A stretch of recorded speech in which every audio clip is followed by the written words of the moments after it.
খুব ভালো আছি। এই ৩টে শব্দ অবলীলায় বলে যাওয়া মানুষগুলো আসলে ততটা ভালো থাকে না। মুখে নিরন্তর হাসি টেনে রাখা মানুষগুলো আদৌ সবসময় হাসে না।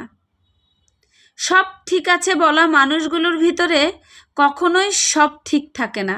আবার কাউকে প্রয়োজন নেই বলা মানুষগুলো সবচেয়ে বেশি ভালো মানুষের প্রয়োজন হয়। সব সময় আড্ডা মশকরায় ডুবে থাকা মানুষগুলো সারা রাত কান্না জড়ায়। আমার হারানোর কিছুই নেই বলা মানুষগুলোই হয়তো সব হারিয়ে আজ নিঃস্ব বসে আছে অবলীলায়। মিথ্যা বলা অপরাধ, কিন্তু চোখের জল মুছে নিজেকে সাজিয়ে গুছিয়ে ঠোঁট ভর্তি হাসি নিয়ে এরকম মিথ্যা বলতে দম লাগে বস।